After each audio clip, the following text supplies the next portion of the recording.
አንባቢዎች እየተገደሉ አንባቢ ማለት የቤተክርስቲያንን ትምህርት የሚያውቁ ሰዎች ሊቃውንቱ እየተገደሉ በቃ ስለ ሰንበት ውሃ አሁን እናቶቻችን አባቶቻችን የሰንበት ዱቄት የሰንበት ውሃ የሚሉት ነገር አለ። ነገር ባያጸድቅ ምናልባት ላይ ያስኮንናችሁ እሱ ነው የሚመራው።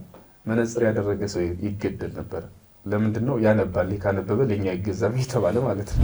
የቆረበ ሰው ብቻውን አይሆንም ምናምን እና ብቻውን የማይሆንበት ሰው እንደው ቃለ ማንሳት የሆነ ነገር ለመስራት አይደለም፣ ሌላው እንዲያግዘው ተብሎ አይደለም፣ ሰይጣን እንዳይመታው ተብሎ። ቤተክርስቲያን እንደው ይሄ በዋትስአፕ በቴሌግራም በፌስቡክ በቲክቶክ በምን ሰራዊት ሳትመራ ቤተክርስቲያን ተቋማዊ በሆነ መንገድ ይህንን ዘመን የሚዋጅ ቅርጽ ካልያስ ይሳቅ የሚለው ነገር አለ። አንድ ሰው ሲሳሳት ሲወድቅ ሰይጣን ይስቅበታል። አንተ ደግሞ ከሰይጣን ጋር ትስቃለህ በተሳሳተ ሰው ወይስ ደግሞ ከሚያለቅሱ መላእክት ጋር አብረህ ታለቅሳለህ? አድማጭ ተመልካቾቻችን በልዑል እግዚአብሔር ስም እንደምን አደራችሁ፣ እንደምን ሰነበታችሁ። ይህ ሐሽማል ሚዲያ ነው።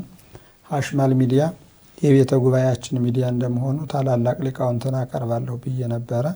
ዛሬም በተነጋገርነው መሰረት ከቤተ ክርስቲያን ሊቃውንት አንዱ የሆነውን ሊቀ ሊቃውንት ስሙርን ይዤ ቀርቤያለሁ። ከሊቀ ሊቃውንት ስሙር ጋር እንዲሁ ወግ የሆነ ውይይት እናደርጋለን። ከዚህ በመቀጠል ደግሞ እግዚአብሔር ቢፈቅድ በሌላ ቀረጻ ቃለ እግዚአብሔር እያነሳን ብዙ እንነጋገራለን። ዛሬ ግን የቤተ ክርስቲያን ወግ የሆኑትን ነገሮች በጉባኤ ቤት ያሳለፉትን እንዲሁም በአንዳንድ አጋጣሚዎችን እያነሳን እንነጋገራለን። መምህር እንኳን ደህና መጡ። እንኳን ደህና ቆያችሁ። እንኳን ደህና ቆዩ። እንዴት ሰነበቱ? እግዚአብሔር ይመስገን። ያው ዛሬ እንግዲህ ስለ ጉባኤ ቤት ነው ትንሽ የምናወራ። በሚዲያው ጉዳይ እንተዋወቅ ነው እንጂ ወደፊት በሰፊው ቃለ እግዚአብሔር እንነጋገራለን። ዛሬ ግን እንደው ባጭሩ የምንወያየው ነገር አጭር ጊዜ ነው። እስኪ ከዚያችን ጀምር። እርስዎ እንግዲህ ያው አንተ እያልሁ ነው የማወራው በተለመደው መልኩ። እንደዛ ይሻላል። እንደሱ ነው ማለት አንተም ካረጀህ እኔም ካረጀሁ እንግዲህ ሰው ይፈርዳል ማን አንቱ ማለት እንዳለበት ማለት ነው። ያው እንግዲህ ጉባኤ ቤትም ስለምንተዋወቅ እንደው የጉባኤ ቤት የነበርንበትን ነው እናወራለን ብዬ ያሰብኩት ዛሬ ለጊዜው። ከትምህርት እንነሳ። መቼም ሰው የሚቀድመው ስልጣነ ክህነት ነውና ዲቁና የተቀበሉት ከማን ነው? እኔ ብፁዕ አቡነ ዘካርያስ ከሳቸው ነው። ያው ልጅ እያለን ዲቁና ስንቀበል ገና ከመሄዳችን በፊት ምን ያህል ቀለም እንጠየቅ ይሆን ብለን እንፈራ ነበረ እና ተጠይቀዋል ያን ጊዜ? አዎ አጋጣሚ ሆኖ ነጠላ ለብሼ ስለነበረ ነጠላ የለበስከው ልጅ ተብሎ ነው እንጂ የተለየ ምልክት የለውም። እና የትንሣኤ ቀን ስለነበረ እሳቸው እስኪመጡ ድረስ እንግዲህ ማን ይሁን ማን ብቻ በተሰበሰብንበት አዳራሽ አናውቀውም። የሆነ ሰው መጥቶ ምስባክ ጠይቆን ምስባክ ተጠየቅኩ። ያው እንግዲህ አጋጣሚ ሆኖ ቀደም ሲል የቅዳሴ መምህር ስለነበረ በነበርንበት አጥቢያ ያው ተረፍ ያለው ማለት ነው። ማን ነው ዲቁና ተጠይቀሃል? ምስባክ ነው የተጠየቀ። ማንን ተጠየቀ? ወተንሳ የዕለቱን ማለት ነው። ወተንሳ እግዚአብሔር ከመዘነቃህ ምነዋ ወከመሀየል ህዳገኝ እና በዜማ ነው ያልኸው? አይ በትርጓሜ ለማለት ጊዜው አልደረሰም። በዜማ ነው። ጊዜው ደርሶ ቢሆን በትርጓሜ ነበር፣ ግን ጊዜው ስላልደረሰ ለጊዜው በዜማ ነው።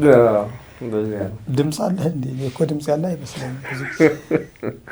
ያው ለንግግር ቢሆን ለወተንሳ አይጠፋም። ለዜማ ይሆናል እንዴ?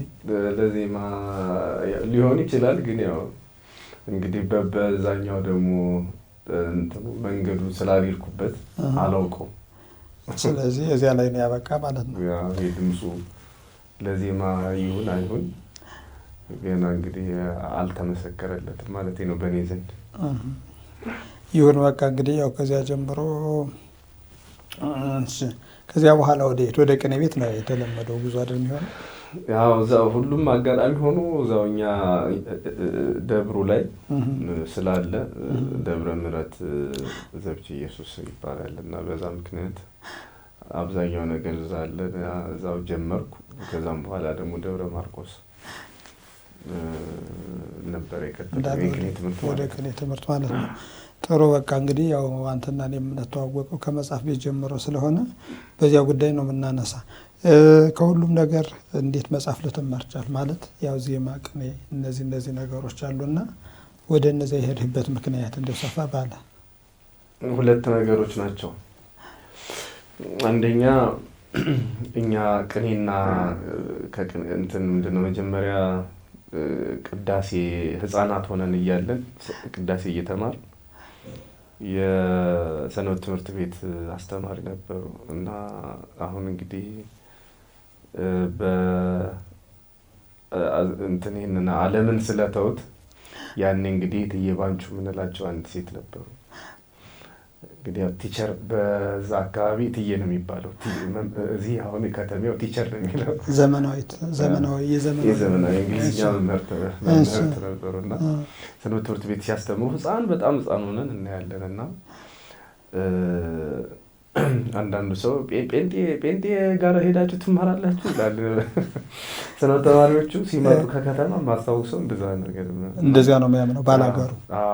ጴንጤዎቹ ጋር ምናምን እና በኋላ አንዳንድ ጎበዝ ካህናት ሲሄዱ ስናይ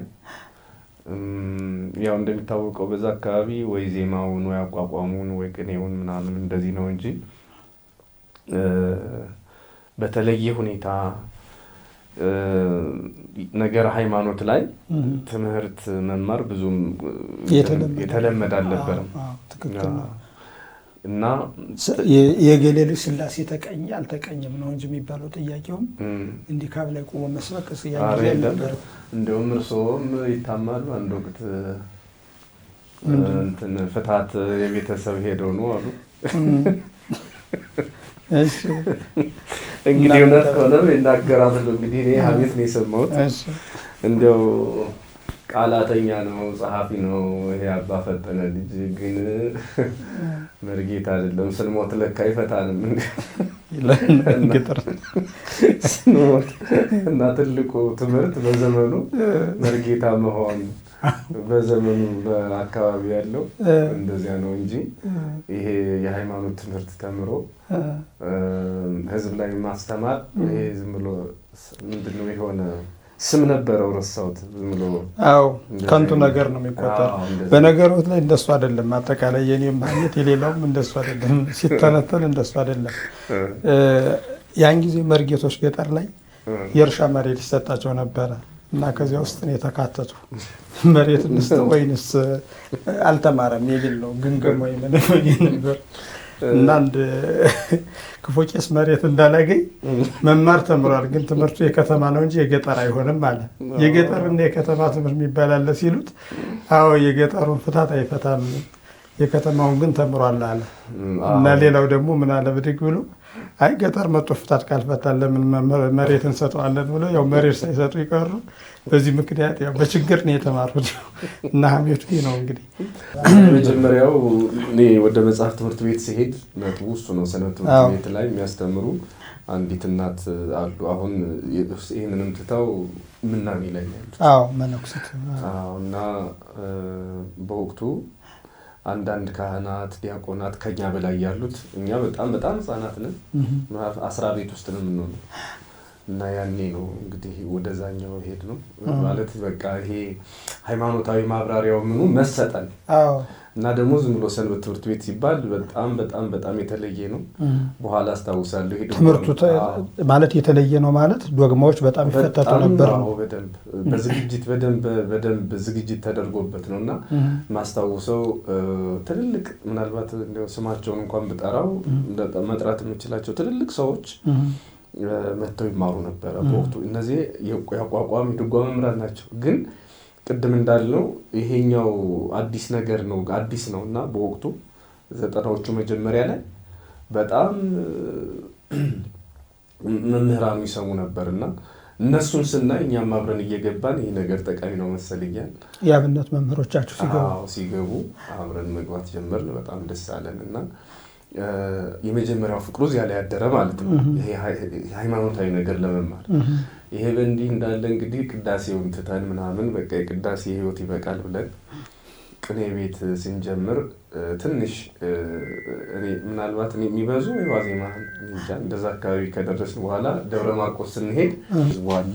ይሄ የሆነ ግርግር ነበር በአንድ ወቅት እና እንዲህ አይነት የሃይማኖት ችግር ሲፈጠር ማን ነው የሚፈታው ብለን ስንጠይቅ አይ ከዲማ ሊቃውንት ይመጣሉ እነሱ ይፈቱታል ሲባል ሰማን።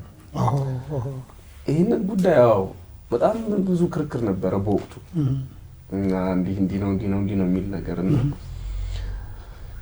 ይህንን የሚፈቱ ከዲማ የሚመጡ ሰዎች ምን የተማሩ ናቸው ስል መጽሐፍ የተማሩ በለው በቃ ቅኔ በደንብ አሁን መስማት ከቻልኩ እና የግዕዝ መጽሐፍትን መረዳት ከቻልኩ በቃ ቀጥታ ዲማ ነው የሚሄድ የሚል ሀሳብ ያን መጣ። በቃ የመጀመሪያው ሲደመር ይሄኛው በቃ የዲማ ሊቃውንት ናቸው የሚጠበቁ ሲባል አይምሮ ውስጥ ተቀረጸ። ወዲያው በቃ እንግዲህ ቅኔ ሞክሬ ግዕዝ መጽሐፍትን መስማት ስችል ወደ ዲማ አመራሁ ማለት ነው። ወደ ዲማ አመራሁ ማለት መጽሐፍ ጉባኤ ቤት ገባሁ መጽሐፍ ተማር ማለት ነው። ያው እንግዲህ ያን ካነሳን አይቀር ዲማን እንዴት አገኘው ሲገቡ? ፍቅር እስከ መቃብር ላይ እንደተገለጠው ነው ወይንስ? ኧረ እኔ ፍቅር እስከ መቃብር ነው እንጂ የማውቀው እኔ ፍቅርንም አላውቀውም ነኝ። ያ መቃብር ቤት ነው አውቃለሁ። ፍቅር እስከ መቃብርን አላውቀውም ለማለት ነው። እንደው ለጨዋታው ነው እንጂ ሁላችንም አላነበብንም። ያን ጊዜ 93 ነው ምናምን አካባቢ ጀመር ወደ ዲማ ማለት ነው። 94 እንደዚህ አካባቢ መሰለኝ። አዎ 94 ነው። ይሁን ችግር የለውም ዓመተ ምህረት። በዚያ ጊዜ ወደ ዲማ ቅዱስ ጊዮርጊስ ሄድን። ያው ልጅነት አለ መጠኑ ስንሄድ ያው እንግዲህ እንደተጠበቀው የሃይማኖታዊ ትምህርቶች እጅግ በጣም አስደሳች በሆነ መንገድ ሰዎቹ ሲማሩ አየሁ እና በወቅቱ ወደ ዲማ ያው 30 ተማሪ ብቻ ነበር የሚቀበል መጽሐፍ ትምህርት ቤቱ። መምህር ገብረ የሚባሉ ብቻ ነበሩ። ኢየሱስ እሳቸው ጋር ትንሽ ቆየሁ እና ደጅ ጸንቼ በኋላ ወደ ዲማ ቦታ ሲኖር ከ30ዎቹ ተመርቀው ሲሄዱ እንደገና ወደ ዲማ ጊዮርጊስ ሄድን ማለት ነው። ምናልባት እንዲህ አይነት ወግ የሚመቻቸው ካላችሁ እንድትከታተሉ በእግዚአብሔር ስም እጠይቃለሁ። አሁን እንግዲህ ወደ ዋናው ገባን። ዋናው ትልቁ ቁም ነገር ወደዚያ የሳበኝ የሃይማኖት ጥያቄዎች ሲነሱ እነሱን መፍታት የሚችል የመጽሐፍ መምህር ነው። ይሄ የመጽሐፍ መምህር ደግሞ የት አለ? ዲማ ይገኛል። በአጋጣሚ ማለት በአካባቢ የነበረ ዲማ ስለሆነ በዚህ ምክንያት ተሳቡ ነው። ብዙ ኑዛዜ ነበረው። እኔ እንግዲህ ሃይማኖት ምንድን ነው የሚሉ መጀመሪያ ሰብላን ተጠይቃል። እኔ እሱን አላስታውስም። ምስጢረን ግን መምህር ምስጢረ ስላሴን ታውቀዋለህ ብለው ሲጠይቁት አውቃለሁ። ትንሽ ይቀድመኛል ምናልባት ወራት እና አውቀዋለሁ። ከዛ ቅኔ ቤት ገብተሃል? አዎ ገብቻለሁ።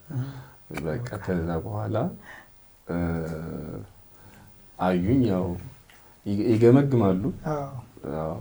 ንባቡን ካበላሸ ምናምን ያው የሚታገሱት እንዳለ ሆኖ ግን የማይታገሱት ማለት እና ከገባው በኋላ እንግዲህ ያው ደስ የሚል ነው። አሁን በተለይ ሆኜ ሳስበው መጽሐፍ ትምህርት ቤቱ ያኔ ያው እዛ ውስጥ ስላለን ንጽጽሩ ሌላ ቦታ ስለማይገባን ብዙ አልተረዳ ነው ይመስለኛል። ግን በጣም ከሽምደዳ ይልቅ ሀሳብ ላይ ትኩረት ያደረገ ትምህርት ቤት ነበር ብዬ አስባለሁ።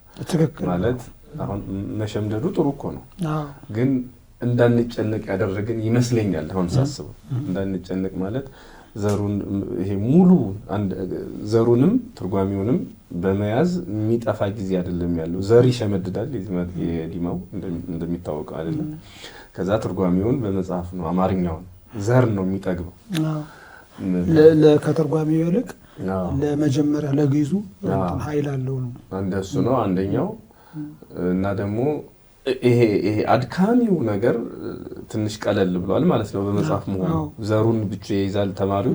ትርጓሜውን በመጽሐፍ ሲያነበው ምንድነው የሚሆነው? ሀሳቡ ላይ ትኩረት ያደርጋል። እሱ ትንሽ የጠቀመ ይመስለኛል። እና ብዙ ሰው በክርክር የሚያሳልፈው ጊዜ አለ። አሁን ይዤዋለሁ ወይስ አልያዝኩትም አይደለም፣ ተረድቼዋለሁ ወይስ አልተረዳኝም የሚል ነበር። አሁን ያለበትም እንደሱ ነው። እንደዛ አይነት አየሁ። አሁን እንግዲህ አሁን ነው የገባኝ። ሌሎችን ጉባኤ ቤቶች ሳይ ምናምን እንደዚህ ምናልባት እንደው ያኔ ይሄ ነገር ጠቅሞናል ማለት ነው ብዬ እንዳስብ አድርጎኝ። ክርክሮቹ አንደኛ ገደብ የላቸውም። ያው እንደምታውቃቸው የኔታ ዘሚካኤልም ተማሪ እንኳን አረ ይሄን እንኳን የገባውት አልመሰለኝም ሲላቸው ስቀው አሁን አይደለም እሳቸው እኔ እንደዛ ቢሉኝ እያስተማርኩ ላኮርፍ እችላለሁ። እሳቸው ግን ማስታውሰው በአንድ ጉዳይ ላይ በጣም ክርክር ተነስቶ አሁን እንግዲህ ምዕመናን ግልጽ ይሁን አይሁን አላውቅም፣ ግን ሀሳቡ አብ ልብ ነው፣ ወልድ ቃል ነው፣ መንፈስ ቅዱስ ትንፋስ ነው፣ ይሄ የከዊን ስም ይባላል ተብሎ ተጠርቶ እና አንድ ጥያቄ መጣ። ያው ጥያቄ ከኔ ነው። አሁን አብ ልብ ነው ስንል አካላዊ ልብ ነው፣ ወልድ ቃል ነው ስንል አካላዊ ቃል፣ መንፈስ ቅዱስም እስትንፋስ ነው ስንል አካላዊ እስትንፋስ ነው፣ አካላዊ ህይወት አካላዊ እና ስላሴ ደግሞ እንግዲህ ያኔ በልጅነት ያልገባኝ በጣም አንድ ነገር ነበረ። ስላሴ በአካል ሶስት ናቸው። በአካል አይገናዘቡም። ተገናዘቡ አካላዊ መገናዘብ የለም ማለት የአብ አካል ወደ ወልድ ወደ መንፈስ ቅዱስ፣ የወልድ አካል ወደ አብ ወደ መንፈስ ቅዱስ፣ የመንፈስ ቅዱስ አካሉ ወደ አብ ወደ መንፈስ ቅዱስ ወደ ወልድ የለም። የሚገናዘብ ባህሪያቸው ነው። እና እንዴት ይሄ ነገር ሆነ? ምክንያቱም አብ የራሱን ልብነት ካለው በወልድ ቃልነት ሲናገር አብ መንፈስ ቅዱስም በወልድ ቃልነት ሲናገር ተገናዝቧል ማለት ነው። እና የከዊንና አካል በጣም ግራ ገብቶኝ የከዊን ስማቸው እና አካላቸው ግራ ገብቶኝ ስጠይቅ አሁን አብ አካላዊ ልብ ነው። አዎ ወልድም አካላዊ ቃል፣ መንፈስ ቅዱስም አካላዊ እስትንፋስ ነው። ስለዚህ አሁን ወልድ የራሱ ልብ የለውም ማለት ነው በአካሉ ወይ ከአብ አያመጣም መቼም ልብነትን ልብ የለውም የራሱ አካል ብፁዓን ጣናለው የለውም ነው አይደለም። መንፈስ ቅዱስ ደግሞ ልብም ቃልም ብቻ እንደዚህ እየጎደለ ሊሄድ ነው። እና ይሄ ነገር እንዴት ነው የአካል ተከፍሎ አለባቸው ወይንስ ሙሉ ነው? እንደዛ ነገር የሚል መጥቶ በቃ በጣም ሌሊቱን ሙሉ አስታውሳለሁ። የኔታው ለትንሳኤም ካረሱት መጋቢ ሐዲስ ምስክር ናቸው። በጣም ክርክር ነበረ። እና ይሄን አሁን እሳቸው ምን ብለው የሆነ ነገር ሲሉ አንድ አይነ ሁሉ የሚባል እሱ እንዳሰበው አልናገርለት ብለው የኔታ ምስጢረ ሥላሴ አልገባትም ብሏቸዋል። እና በጣም ነው የገረመኝ። እንዲህ እስከዚህ ድረስ ነፃነት ሰጥተው የሚያከራክሩ ነበሩ። በትክክል በእንደውም አንድ ጊዜ ትዝ ይለኛል እኔ መጀመሪያ ትምህርት ቤት ገብቼ እኛ ጉባኤ ቤት ሆነን እንንጫጫለን፣ እንከራከራለን ማለት ነው።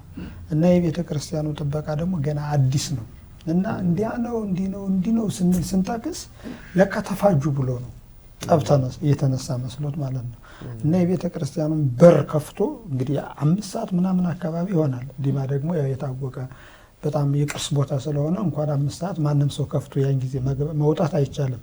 እና ከዚያ በኋላ እዚያ ልክ ደጀ ሰላሙ ላይ ሆኖ ወደ ጉባኤ ቤቱ አነጣጠረ ሊተኩስ ማለት ነው። አንተ ምንድነው ምናምን አለው። ኤፍሬም ነበረ ነው እሱን ይማረውና ማለት ነው። ምን አባ ነው እዚህ ርብሽ የምትፈጠር አለ ሰውዬው። እየተከራከርን ነው ሲሉ ምን አባ ግርግር ነው እዚህ በተሰብስባለ እዚያ በኋላ እንደዚያ ሲል አንተ እየተማርነን ነው ስንል እና እስካሁን ነው የምትማረው ብሎ ተመልሶ ሲገባ እኔም አስታውሳለሁ። እና ክርክሮች ይጸናሉ። በተለይ አንተ እንዲያው ያው ክርክር ትወድ ነበር። ዛሬም በዚያው በመከራከር ነው የቀጠለው። አሁን እንኳን አርጅቻለሁ። አይ ማርጅት ሳይሆን አሁንም እየተከራከረ ነው። ወደ እሱ እንመጣበታለን እንጂ እየተከራከረ ነው። እንዲያውም ያን ጊዜ እንደል ነበረ የእንታ ጫማቸውን አውልቀው ሲገቡ ጫማቸውን ፈተህ ትገባለህ። ከዚያ በኋላ ደግሞ ሲወጡም ደግሞ ጫማቸውን አስረህላቸው ነበር የምትወጣ ያን ጊዜ ማለት ነው። ማለት ጉባኤው ተጀምሮ እስኪያልቅ አንዳንዱ እየሰለቸው ሲሄድ አንተ ዛቻ አትለይም ነበረ። ያቺ ናት እንግዲህ የጠቀመችም ይመስለኝ። ያው በጣም እኔም ብቻ ሳይሆን እንግዲህ በተቻለ ሁሉም ሰው ነው፣ ግን እንደው በተለየ መልኩ ዝም ብሎ አሁን ምንድነው ደስ የሚለኝ የኔታ ዘሚካኤል እንትን ብቻ የሚሰለችና የሚደጋገም ነገር አያወሩም። አንደኛው ለምሳሌ ዓለም አቀፍ ነገር እኛ እንድናውቅ ይሁን እሳቸው በጣም ስለሚገርማቸው ያው 11 ሰዓት ማንም አጠገባቸው ቢደርስ አያወሩም። ዶቼ ቬለን ይሰማሉ። ማታ ደግሞ ቪኦኤን ይሰማሉ፣ የአሜሪካ ሬዲዮ ማለት ነው በአማርኛ። እና ያንን ሁለቱን ጣቢያዎች ይሰማሉ። ጠዋት መጥተው ዛሬ እኮ ብለው በቃ ዓለሙ የሆነውን ነገር በሙሉ ይነግሩናል። እና ይሄ ራሱ እኔን ያጓጓኛል። አንድ እውቀት ይሄ ስለ ዓለሙ ያለው ይሄ ጦርነቱ፣ ሰላሙ፣ ምኑ በጣም ነበር የሚነግሩን። ከዛ ከትምህርታችን ጋራም ደግሞ የሚያቆራኙት ነገር ነበር አንዳንዱ እና እኔ እስካሁን በጣም የሚገርመኝ አሜሪካ የት ነው ያለ ስንላቸው እዚህ ውስጥ የሚሉት ነገር ምን ማለት ነው? እንዴት ምንድን ነው ማለት እና በኋላ እኔ አሁን ዘመናዊ ትምህርት እንኳን ተማርኩ ብዬ የእሳቸው ምሳሌ ነው በኋላ የገባኝ። ማለት ያው እንግዲህ በዚህ ጉዳይ ላይ ዓለም ጠፍጣፋ ነው የሚሉት ነገር እንዳለ ሆኖ ግን እሳቸው ክብ የሚለውን ነበር የሚቀበሉት። እና ያ ማለት እንደ ኳስ ከሆነች ዓለም ለምሳሌ እና ሌላው ከኛ በታች ናቸው ያሉት ለማለት ነው እዚህ ውስጥ የሚሉት። እኛ ኳሱ እንግዲህ እኛ ከኳሱ ወደ ላይኛው ክፍል ላይ ነን፣ ቀንድ ላይ ነን። ሌላው ደግሞ ከኛ በታች ነው ለማለት እዚህ ውስጥ ነው ይሉ ነበርና እኔ አንድ ጊዜ በጣም የሚገርመኝ ማለት ነው ከጀርመን አንድ ሳይንቲስት ይመስለኛል መቼም ምሁር ነው መጣ እና መጥቶ 1-3 ቀን ቆይቶ ነበረ። እኛ ስንማር ቁጭ ብሎ ጉባኤ ላይ ያዳምጣል። መስዋዕተ ሥላሴ ወይንም ደግሞ በተለምዶ ጭንቆርት የምንላት ጸበል አለች። ያቺ ጸበል እንደምታየው መራራ ናት፣ ግን ልቡን ለሚታመም ሰው ይሄ የልብ ህመም ላለበት ትፈውሳለች። እና ሰውየው ሂዶ ያችን ጸበል ቀመሳት። ቀምሶ መጥቶ በጣም መራራ ነው። የግራጎ ያህል ነው የምትመራው ጸበሏ። እንግዲህ ያው ቀምሳት አለ አይደል? በመጀመሪያ ታውቃታለህ? አዎ መራራ ናት። እና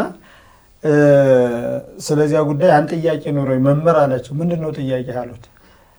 ይቺ ጸበል ናት ብለው አጠጥተው ነበር። አንዱ ውሃ ነው ያላቸው ዝም ብሎ ማለት ነው። እና በጣም መራራ ናት አላቸው። አዎ ለቅዱሱ ለመስዋዕተ ሥላሴ የተሰጠች በእሳቸው ጸሎት የፈለቀች ናት፣ ትፈውሳለች። አዎ መራራ ናት አሉት። የኔታ ምን አለሱ?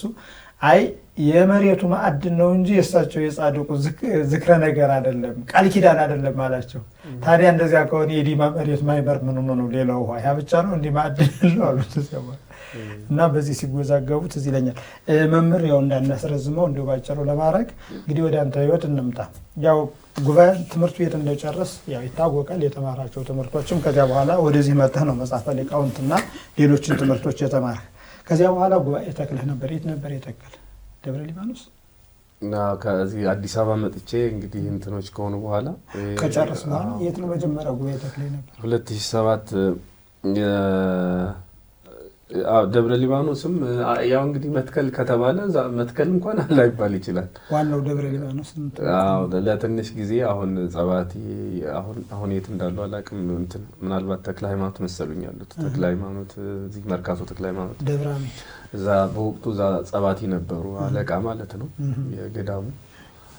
እና የእንትኑን አስጀምርልን ቢያንስ እዚህ መኖር እንኳን ሊከብድ ይችላል። ልጅ ነህ ልጅ ነህ ሳይሆን ዘመናዊ ነህ ነው። የገዳም ሰዓቱን ልጅ ነህ ነው። አይ ገዳም ልጅማ ያው ተመረመ መምሮናል ማለት እኮ ነው። አይ ለውሳኔ አይሆንም ብቻ እድሜያችን 2007 የበለ ነገሩ ብዙ ሩቅ ላይሆን ይችላል። አሁን 2007 እኮ ቅርብ ነው። ያኔ ነበርና ባጭሩ 2007 ወይ 2008 ከሁለት አንዱ ነው። 2007 ነው ተከክል። እና በነገራችን ላይ ፍኖተ ሰላምም ነበርኩ እኮ ከሊቀ ሊቃውንት ስምዐኮ ነገር ያው እዛም ከአብረን ለማስተማር ማለት ነው። እሺ ብዬ ለጊዜው ደስ ብሎኝ ነበረ። ሳስባት ፍኖተ ሰላም ጠበበችኝ መሰለኝ። አይ በዋናነት ዘመናዊ ትምህርቱ ቀረ ብዬ ነው። ያው እዚህ መጥቼ እንዳሰብኩት ባይሆንም ትምህርቱ ላይ አካሄዱ አንዳንድ ነገሮች መሰናክል ቢገጥሙትም መማር የሚለው ይሄ ዘመናዊ ትምህርት አይምሮ ውስጥ ነበር። እሱ የቀረ ስለመሰለኝ አቋርጬ መጣሁ። ለስምዐኮ ለራሱ የነገርኩት አይመስለኝም። ጠፍቼ ነው የመጣ ወደ ደብረ ሊባኖስ ነው የመጣ አዲስ አበባ ነው የመጣው። ግን አዲስ አበባ ደግሞ ከመጣው በኋላ ይሄ እንትን ተራው አልደርሰን አለ ለመቀጠር የባታ ተማሪዎች ወደ ቦታው የሆነ ዳር ቦታ ይመደቡ ነበር። አልደርሳለ እሱ አልደርስ ሲል አንድ ወንድማችን ነበረ ስሙን ደረሰው ነው አዲስ የሚባል እሱ ደብረ ሊባኖስ እኮ የሃይማኖት አበው መምህር ይፈልጋል እና ለምን እሱን እንዲያታረግም ችግር የለውም ለተወሰነ ጊዜ ከሆነ አልኳቸው። ማለት እዚያ አልኖርም ረጅም ጊዜ ማለት ነው። ነገር ግን እንዳላችሁት ማስጀመር በበጀት ማምጣት ትምህርት ቤቱ ተጀምሮ አቡነ ቶማስ ያስተምሩበት የነበረውን ከዛ በኋላ መምህር አልነበረውም። በዛ ከሆነ እንደምንም ችግር የለው መምህር እስክታገኙ ድረስ ቋሚ መምህር እኔ በጀት እንዲፈቀድላችሁ ተማሪዎች እንዲሰበሰቡላችሁ ትምህርት ቤቱ እንዲጀምርላችሁ ማድረግ እችላለሁ ብዬ ጀመርኩ እና በጣም የሚገራርሙ ጎበዝ ሰዎች ነበሩ። ደቀ መዛሙርቱ በጣም እኔ ራሱ እንደገና እንዳነብ ያው አዲስ አበባ አይደል የተማርኩት። በነገራችን ላይ የከተማ ደቀ መዝሙር አይደሉም የሚለው የገጠር መምህራን አይደለም ይሄን ያሉት ማለት እንዲሁ ገጠሩን ለማግነን አይደለም። አይደለም ዝም ብሎ ሊቆሽ ናቸው በጣም እና እነዚያ ምናምን የሚለው ነገር በእርግጥም እንደ አዲስ ከመማር በላይ ማስተማሩ ይበለጥ እንደ አዲስ ጥቅም እንዳለው ገብቶኛል። ይገነባል በጣም እና ጠያቂ ሆኖ መቅረብና ተጠያቂ ሆኖ መቅረብ በጣም የተለያዩ ነገሮች ናቸው። በጣም ትልቅ ጥቅም ነበረው። በዛ ላይ ደግሞ ብዙ ያነበቡ ስማቸውን ለሳውት እንጂ በጣም ከኔ በላይ ብዙ ያነበቡ ሰዎች ይመጡ ነበረ። አንዳንዱ ግራውንድ ቴክኒሽያን አየር መንገድ የሚሰሩ ሽማግሌ ነበሩና ብዙ አንብበው መጥተው ማን ነው የሚያስተምር አሁን እዚህ እያልኩ ማለት አብነቱንም አንብበው በቃ ዓለም ላይ ያለው መጽሐፍ ሁሉ እያነበቡ የሚመጡ ሰዎች ነበሩ እና ብዙ ገጠመኞች ነበሩ። ማለት ይሄ ቅኔውን ምኑን አብነቱን ብዙ አይደሉም፣ ግን በቃ እያነበቡ መምጣታቸው ሌላ ሰፊ እውቀት የሚፈጥር ነገር ነበርና ደስ የሚል ነገር ድባብ ነበረው። ዞሮ ግን ያው ልኖር ስላልሆነ ሄድኩት። ትንሽ ጊዜ ተጀመረ ደብረ ሊባኖስ ትምህርቱ። መምህሩንም እንግዲህ በየቦታው ጥቆማ አደረግን አልገኝ ሲል እኔ ወደ በቃሌ መሰረት እኖራለሁ ብዬ አልመነንህም። በኋላ ወደ አዲስ አበባ ቦሌ መድኃኔዓለም መጣሁ። ስራ ጀመርኩ ማለት ነው። የከተማው ተቀጠር ወደ ቦሌ ነፍስ ወደ ናፈቀችው በኋላ የገዳሙ ሊቀ ጉባኤ ጽፈው እሑድ ቅዳሜ እየተመላለስኩ እንዳስተምር ማምጥተው ወረቀት አመጡ። ያኔ ነፍሳቸውን ይማር አባ መንግስት አብ ሲጠየቁ እንግዲህ እየተመላለሰ እሑድ ቅዳሜ በቻለው ጊዜ መምህር እስኪገኝ ድረስ እዚህ ጋር አድማጮቻችን ለማብራራት ያህል እሑድ ቅዳሜ ከዚህ ያገለግላል። ከሰኞ እስከ ዓርብ ግን የአብነት ትምህርት ቤቱን እያስተማረ ይቆይ ነው። እንደዛ ነገር ነበረ። አልፈቀደም አሉ። የቦሌ መድኃኔዓለም አለቃ በወቅቱ ሲጠየቁ አልተፈቀደም። በደብዳቤ ጠይቀው እንደነበረ አስታውሳለሁ። እና ይሄ ነው ባጭሩ እንግዲህ ከብዙ በጥቂቱ ይመስላል። እሺ አድማጮቻችን፣ ይህ ሐሽመል ሚዲያ ነው። ዛሬ ወግ እያወጋን ነው። ነገር ግን ወጉ እንግዲህ ይጠቅማል ብለን ስላሰብን ቃለ ምልልሳችን ከጨዋታ እንድትይዙልን ፈልጋለሁ። ከዚህ ቀጥሎ ደግሞ እንግዲህ ጉባኤም ያው በወራት አስተምረህ የዮሐንስ መጥምቀ መለኮትን ያህል ግን አስተምርሃል። እሱ መንፈቅ ምን ስንት ዓመት ነው ያስተማር? ሲደመር ምናልባት ፍኖተ ሰላምና ይሄ ተደምሮ ደምረን ስንመንፈቅ ሊሆን ይችላል። ግን አንዳንድ መንፈቆች እኮ ከዓመታት ይበልጣሉ ማለት ነው። ዮሐንስ መጥምቅ እንደሚታወቀው ርዕሰ አውደ ዓመት ተብሏል። እኔ ግን ምንም ያው ርዕሰ መምህራን ሳልባል ቀረሁ ነው። እኔ እውነት ለመናገር በሕይወት ዘመኔ የሚቆጨኝ ማስተማር፣ ተረጋግቶ ጉባኤ ማስተማር፣ ወደፊትም እንደ እግዚአብሔር ፈቅድ አስባለሁ። እሱን እንደውም የኔም ጥያቄ አለ። ወደፊትስ ቢመቻችለት አስተምራለሁ ይመስለኛል። ግን አሁን ባለው መንገድ ባይሆን ደስ ይለኛል። በነገር ላይ እንደው መቼም አሁን ሊቃውንቱም ስለሚከታተሉትና ቢሰሙን ጉባኤ ቤቶች እኮ ተስተካክለህ አታስተምራቸውም። ያው መከራውን ችለህ ተሰቃይተህ እንደው መቼም አስተምራለሁ ብለህ ካልሆነ በቀር ያንን ማስተማር አችልም።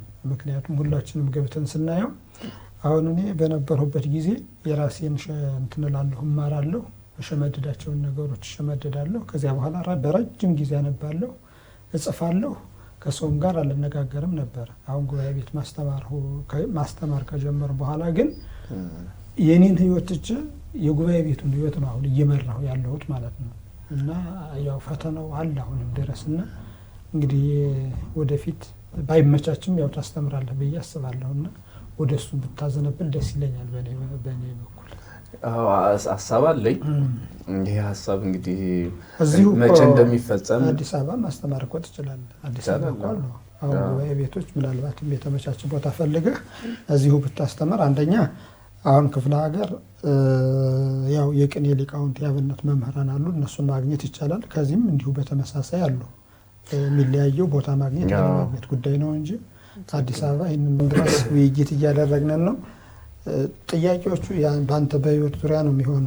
አሁን ከቅርብ ጊዜ ወዲህ ያው አንዳንድ ነገሮች አሉ። ምዕመናን በየቦታው ለሞት ይጋለጣሉ። ብቻ ለቤተ ክርስቲያን የሚመች ጊዜም የማይመች ጊዜም ሆኖ ነው እና የምናየው። ለምዕመናን ችግር ድምፅ ትሆናለህ ብዙ ጊዜ በፌስቡክ በተለያዩ ሚዲያዎች ማለት ነው። እነዚህ ነገሮች አንዳንዱ ሰው ደግሞ ይፈራቸዋል። እንዲህ ብናገር እንዲህ ብጽፍ ብታሰር ብደበደብ ይላል። አንተ ደግሞ እንዲሁ ትጽፋለህና በዚያ መልኩ ምንድን ነው ያለህ እሳቤ? ያው እኔ የተሰማኝን እጽፋለሁ። ምንም ይሁን ምን ቢያንስ እጽፋለሁ ብቻ ሳይሆን እንደዚህ ሚዲያ ላይ እናገራለሁ። ችግር የለውም ያመንኩበትን። ግን ጠያቂ ሲመጣ አፌ የሚታሰርበትን ነገር መናገርም አለዛ ኃላፊነት ወስጄ መልስ ለማልሰጥበት ነገር ጠያቂ ሲመጣ ለዛ ላለመናገር እሞክራለሁ። ነገር ግን በትክክል መናገር አለብኝ ብዬ ካመንኩ፣ ግንዛቤ መፍጠር አለብኝ ብዬ ካሰብኩ በተቻለ መጠን ለሚያዩ ለሚመለከቱ ሰዎች በጥቂቱም ቢሆን የሚያዩ ስለሚኖሩ ለነሱ ያለ እንደዚህ እኔ ፍርሃት ያን ያህል አሳሳቢ ነው ብዬ አላስብም። ምን ማለት ነው? እውነትን መናገር ማለት የግድ ሌላውን እንዲያው እንዳይሸጥ እንዳይለወጥ አድርጎ መሳደብ ላይሆን ይችላል። አሁን ምንድነው ሰው ያ ለምሳሌ ቤተክርስቲያንን ጎዳ፣ ቤተክርስቲያን ምዕመናንን አሳዘነ፣ እንዲህ ችግር አመጣ ብለን የምናስበውን አካል በጨዋነት መሞገት ለምን የሆነ ማለት እና ከኔ እንደ አንድ መምህር የማይጠበቅ ማለት አንድ ቤተክርስቲያን ውስጥ እንዳለ አገልጋይ የማይጠበቅ ነገር አድርጎ እንዲያው ያዙኝ ልቀቁኝ ማለት አይደለም። ጽሁፎቹ ደርሳላቸው እኔ በእኔ ግንዛቤ ወይ የሚጠይቁ ናቸው ወይ ብቻ የሚወቅሱ ናቸው እና እንደዚህ አይነት ነገሮች ናቸው የሚሆኑት። ወይ ግንዛቤ የሚፈጥር ነው ሃይማኖታዊ ከሆነ፣ ካልሆነ ደግሞ ቀኖናውን የተመለከተ ትምህርት እንዲህ አይነት ነገሮች ናቸው። ነገር ግን አሁን ቤተክርስቲያንን ይሄ ችግር በራሱ ሁለት መልክ ያለው ይመስለኛል። አንዳንዴ ምዕመናን እንደ ቤተክርስቲያን አማኝ እንደመሆናቸው፣ ኦርቶዶክሳዊ አማኝ እንደመሆናቸው የሆነ ችግር ሲገጥማቸው የሚጻፍ ጽሑፍ አለ፣ የሚነገር ነገር አለ። እሱ አንዱ ነው። ሁለተኛው ደግሞ ምዕመናን ባህል የሚጫናቸው ነገር አለ። እሱ ደግሞ ከውጭ አይደለም። እንዴት ባህል ማለት አንዳንዴ ለምሳሌ ቀላሉን ነገር ብናነሳ ስለ ሰንበት ውሃ አሁን እናቶቻችን አባቶቻችን የሰንበት ዱቄት የሰንበት ውሃ የሚሉት ነገር አለ። እሱን አከብራለሁ። በገጠር አረ ከተማም አለ ቁርባን ላይ ለምሳሌ ነው ቀላሉን ስንየው ብዬ ነው። የቆረበ ሰው ብቻውን አይሆንም ምናምን እና ብቻውን የማይሆንበት ሰው እንደው ቃለ ማንሳት የሆነ ነገር ለመስራት አይደለም፣ ሌላው እንዲያግዘው ተብሎ አይደለም፣ ሰይጣን እንዳይመታው ተብሎ እና እንዲህ አይነት ነገሮች አሁን ስጋው ደግሞ ሰይጣን ያረቃል እንጂ እንዴት ያቀርባል ነው ሐሳቡ ገብቶ እሱ ነው። ግን ሌላው ደግሞ ይሄ ወጣት ከየት ነው የመጣው ነው ምልኩ እንዳትሰሙት ምናምን ይልሰዋልና እነሱ ውዝግቦችን አይቻለሁ በአንተ በኩል እንዲያው ደህና አድርገን እናነሳቸዋለን፣ እንዲያውም እናጣራቸዋለን። እሺ እንዲህ አይነት ነገሮችን ሳይ ይገርመኛል። እንዲህ አይነት አሁን ህዝቡ ይሄ ትልቅ ምስጢረ ሥላሴ ምስጢረ ሥጋዌ ትልልቅ ጉዳዮች አንስተን ብንነግረው ህዝቡ ምን ያህል ይሰማናል እሱን አላውቅም። ግን እኔ እጠራጠራለሁ የመሰማታችን ነገር መረዳቱ አለ ወይ አይሰማም። ብዙ ጊዜ ስለ ቃለ እግዚአብሔር ስንነጋገር እኛ ሚዲያ ላይ ሚዲያውን አላወቃችሁበትም፣ ሰው የሚወደው ይሄ ምንድነው ቅርብ የሆነውንና ሐሜት ነው። ሀበሻ በባህሉ በአብዛኛው ሐሜት ነው የሚወድና ለምን ሰው አታሙም ነው የሚሉንና ወደፊትም እናባለን። እስኪ ሰው ቀጥል።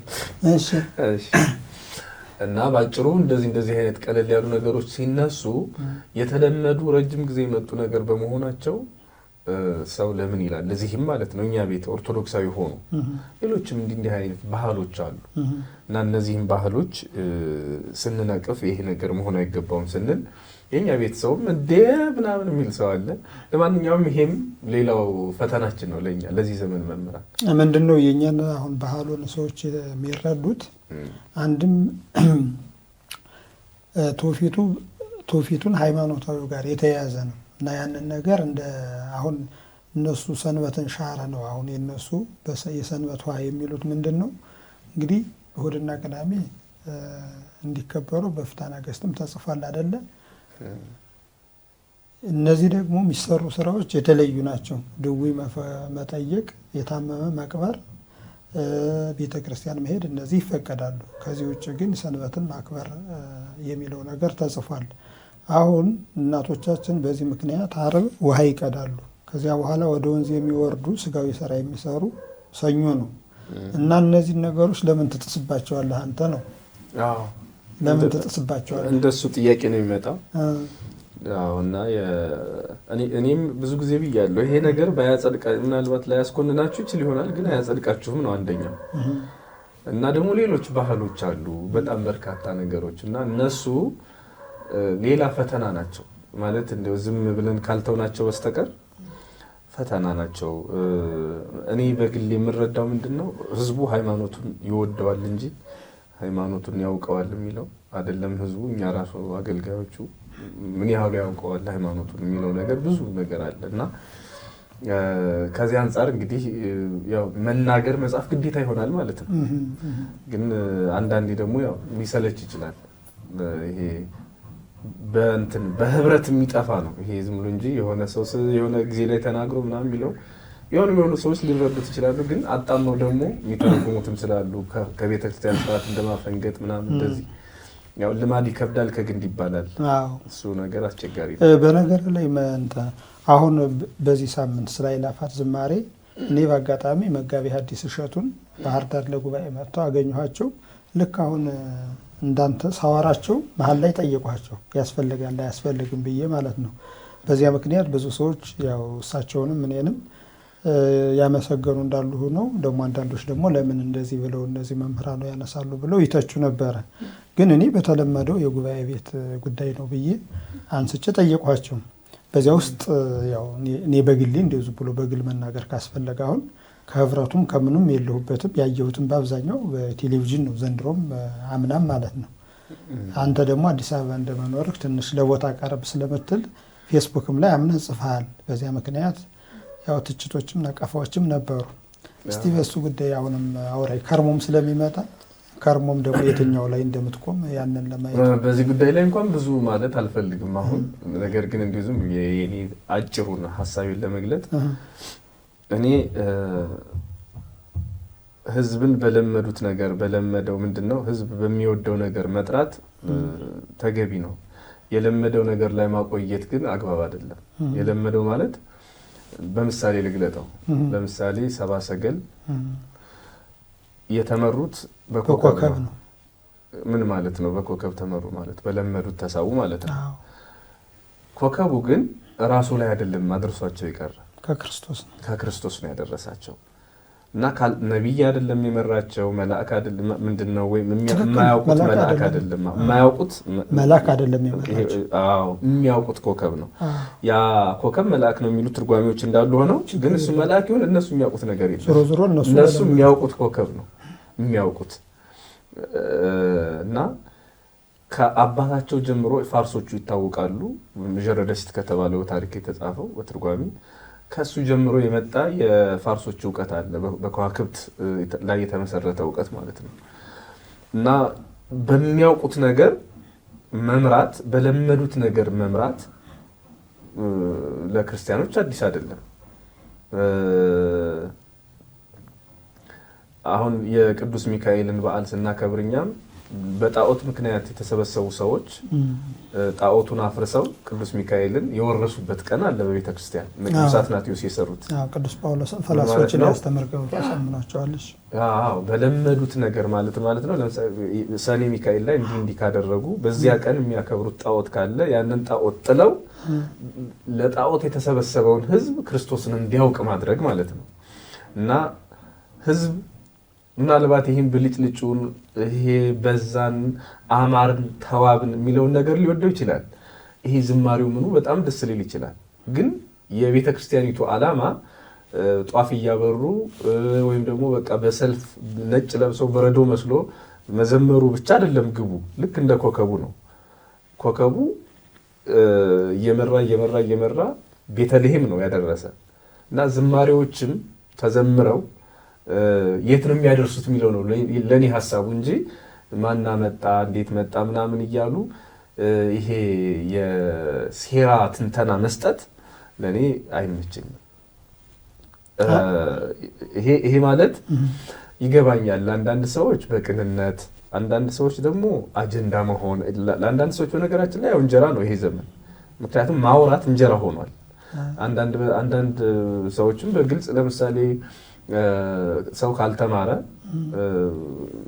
የሆነ ስራ ሰርቶ ህይወቱን ቤተሰቡን መምራት አይችልም። ሰው ካልነገደ ቤተሰቡን መምራት አይችልም። ሰው ካላረሰ የሆነ ስራ ካልሰራ ለራሱ ለቤተሰቡ መሆን አይችልም። በሌላ አነጋገር የሆነች ህዝብን የሚቀሰቅስ ስስብልት እንደሚባለው ስስ ነገር እየፈለጉ ሰዎች ተከታይ እያገኙ አድማጭ እያገኙ ሲሄዱ ዛሬ ላይ መሰማት ብቻ አይደለም የኔ ጆሮ የኔ አይን ለሚናገሩ ሰዎች ብር ሆኗል። ስለዚህ መኖሪያ ነው፣ ለአንዳንዶቹ እንጀራ ነው። ስለዚህ ለነሱ ብዙም ቅያሜ የለኝም። በቃ መኖር ስላለባቸው ሊሳደቡ ይችላሉ። እንጀራ ሆንኳቸው ነው። እኔማ ብዙ እንጀራ አልሆንም። ሌሎቹ እንጀራ በዚህ ጉዳይ ላይ ትችት ያላቸው ለምሳሌ አይላፋትን ብዬ ነው። አዎ ገባኛው። ስለሱ ነው እየጠየቀ ያለው እሱን ነው። እና እኔ ጥሩ እንጀራ አልሆንም ቢያነሳኝ ማንም ሰው እኔ ምንም ጉዳይም የለኝም። ግን ያን ያህል አይደለም። ግን ምንድነው አንዳንዶቹ በዓላማ ያልኩት ለዚህ ነው፣ ለእንጀራ በቃ መኖር ስላለባቸው እንዲህ አይነት ነገሮችን ለቅጠል ቀዳዳ ሆነው የሚፈልጉ ሰዎች አሉ። እንከኖችን፣ ህዝብ የሚሰበሰብበትን፣ የሚበሳጭበትን፣ የሚቆጣበትን ነገር ፈልጎ ከሆነ ነገር ጋር አሰካክቶ ማድረግ እና ያሁን ለዚህ ዘመን እንጀራ ነው። እንግዲህ እንጀራ ይወጣላቸው እንላለን። አንድ በሌላ መልኩ ግን ተጨባጭ ነገር ይዘው በቅንነት ሀሳብ የሚሰጡ ሰዎች ካሉ እኔም ልስማማ የምችለው ዝም ብሎ አሁን እኛ አሁን እንዴት እናንተ እዛ ትገኛላችሁ ምናምን የሚለው የሆኑ ኮሜንቶች አሉ እና ያው ብዙ ባይሆኑም ማለት ነው። ግን ምንድነው ዓላማው? ይሄ ህዝብ ከመጣ በኋላ የት ይደርሳል ነው የኔ ዓላማ እንጂ ማለት አድራሻውን ሳየው እዛ ያሉ ልጆች ህይወታቸውን እናውቀዋለን፣ ዓላማቸውን በቻልነው መጠን እንረዳለን። ይሄ ዓላማቸው ይሄ ራዕያቸው እንዲፈጸም እናበረታለን። ከዚያ ውጪ ተሳስተው ከቀሩና ህዝቡ አያረጉትም እንጂ ዝም ብሎ እንዲሁ ጧፍ እያበራ እንዲቀር አለን ምናምን እያለ እንዲቀር እንዲሁ ዝም ብሎ ትርኢት ብቻ ሆኖ እንዲቀር እንደዛ አይሆንም። ወደ ክርስቶስ ማድረስ ነው። በነገራችን ላይ እንደው እኔ 20 ፕሮጀክት ነው ያለው እንግዲህ በነገር አንድ ጥያቄ ያለኝ መምህር እሱ ላይ ግን ማለት ነው። እሺ ለነገሩ አንተ በዚያ ውስጥ ስለሌለ መጠየቅ ላይ ያስፈልግ ይችላል። እንዳጠቃላይ ግን አሁን እኛ እስካሁን ድረስ መስቀል አደባባይ የምናውቀው ታቦት ተሸክመን ጃን ሜዳ እንወጣለን። እንደገና ደግሞ የመስቀል ደግሞ መስቀሉን ይዘን ነው ወደ መስቀል አደባባይ ምን ሄደው ማለት ነው። እዛ ጋር ምን ይዘው ነው የሄዱት ወይንስ እናንተ ምን ይዛችሁ ነው የተገኛችሁ? ምክንያቱም አሁን እኛ እስካሁን ድረስ ቤተክርስቲያኒቱ የምትገለጥበት ቢያንስ ታቦት እንኳን ይዘን ባንወጣ ማለት ነው መስቀል ጽላት ይዘን ነው ምን ሄደው እስካሁን ድረስ የተለመደው ማለት ነው። እዚህ ጋር ግን ጧፍ ይዞ መሄዱ ያን ያህል ከቤተክርስቲያን አንፃር በእውነት አሁን እኔ ቅድም እንደተባለው የሴራ ትንታኔ እንዳይሆን እንጂ ጧፍ ይዘው ሄደው ከዚያ ጋር ጧፍ አብረተው ዘምረው መለያየቱ ምንድነው እንትኑ ማለት ምንድነው እንደዛ አይነት? አሁን እንግዲህ እዚህ ጋር ደርሶ ጧፍ አበራን ዘመርነ መጣነ ነው መስቀል አደባባይ አይደለም። አሁን ቅዳሴ እንጨምራለን ምናምን የሚል ፌስቡክ ላይ አይቻለሁ። ቅዳሴው ደግሞ ያው መስቀል አደባባይ ስለማይሆን በየቤተ ክርስቲያኑ ይሁን ምን ይሁን እንግዲህ ቀድሞ የምንሰማው ነው። ጧፍ ይዞ መሄዱ ግን የተለመደ አይደለም እና ህዝቡ ቢተች አግባብ አይደለም ወይ ነው እኮ ቅድም ልናገረው የነበረው ነው እሱ ማለቴ ቅድም ሁለቱን ተናግሬያለሁ። አንደኛው እንጀራ ፍለጋ ነው፣ ብዙ ማንፈርድባቸው ነገር። ይሄን ካቆሙ ጉሮሯቸው ላይ ድንጋይ የሚገባባቸው ሰዎች አሉ። እንዲህ አይነት ኢሹዎች ካልመጡ የፖለቲካ ሊሆን ይችላል፣ የሃይማኖት ሊሆን ይችላል። ቀዝቀዝ ካለ እርግጠኛ ሆኜ የምነግርህ መብላት የሚያቆሙ ሰዎች አሉ። ስለዚህ ለነሱ ምን ችግር የለውም ይብሉ። አንዱ ይሄ ነው ብያለሁ። ሁለተኛ ግን በአመክንዮ ጥላቻ በሌለበት ይሄ ግለሰባዊ ማንነትን መግደል በሌለበት ሁኔታ ሐሳብ ብቻ የሚሰጡ ሰዎች አሉ። ሐሳቡን ብቻ ይሄ ለምን ሆነ፣ ይሄ እንደዚህ ሆነ፣ እንደዚህ ስለሆነ ይሄ እንደዚህ ነው ብለው አንድ ሁለት ብለው ነገር ሐሳብ የሚቆጥሩ ሰዎች አሉ። የሐሳብ ፍጭት የሚያደርጉ ሰዎች አሉ። እነሱ የተመለከተ ስጋታቸውን በሚመለከተው አካል መልሱ እንዲሰጥ እናርገና ሌላኛው ግን ይሄ ትራውማ ያለበት ሰው አለ። ትራውማ ማለት ካለፉት ነገሮች አንፃር ለምሳሌ በዚህ ጊዜ እኮ እንዲህ አድርገን ነበረ፣ እንዲህ አይነት ማህበር፣ እንዲህ አይነት ግለሰብ እንዲህ አድርጎ ነበረ፣ አሁንስ ደግሞ ልክ እንደዚያ እንዲህ አይነት ሌላ ቤተክርስቲያኒቱን የሚከፍል ምዕመናንን ከሃይማኖት የሚያወጣ ነገር ቢገጥመንስ የሚል ያለፉ ነገሮችን በማሰብ አንዳንድ ግለሰቦችንም በማሰብ ዝም ብሎ እንዲሁ ስጋት የፈጠረባቸው ከቅንነት ከሆነ ማለት ነው እንዲህ አይነት ነገርም እኔ በመጥፎ ላይ ማለት ነው ስጋቱን እንደ ስጋት አይተው መፍትሄ የሚፈልጉ ከሆነ ማለት ነው። ግን እንዲህ አይነት ነገር ደግሞ ምንድነው መፍትሄው ነው ብዬ የማስበው እንግዲህ ውጤቱን ማየት ማለት ምንድነው አካሄዱ ውጤቱ ከሴራ ትንተና ባለፈ በይሆናል ነገሮችን በመገጣጠም ሳይሆን ቤተክርስቲያኒቱን የሚቃረን ምን ጉዳይ አለ እዚህ ውስጥ ብሎ ከቤተክርስቲያን የሚያርቅ ነገር ነው ወይ ውጤቱ መጥፎ ሊሆን ይችላል የሚሉ ነገሮችን በመቅረብ መከታተል እንጂ ቀርቦ ከወዲሁ ይቅር ማለት በጣም ከባድ ነው።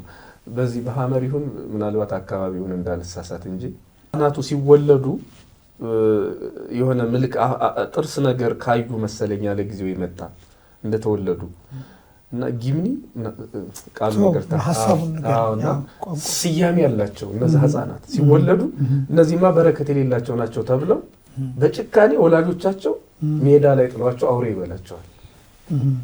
ይሁን ማለት ነው። ልክ እኔ እንደዚህ አይነት ነገር ነው እያዩ ያለሁት። አንድ ነገር የሆነ ነገር አየህ ምልክት አየህ ይውደቅ ማለት ልክ እነዚያ ሰዎች የሚያደርጉትን አይነት ነገር ማለት ነው። አድጎም አይጠቅመንም አይነት እንደዛ አይደረግም። አበቃቀሉን አይተ ፍሬውን ከወዲሁ ገምታለሁ ይሄ ጥሩ አይደለም።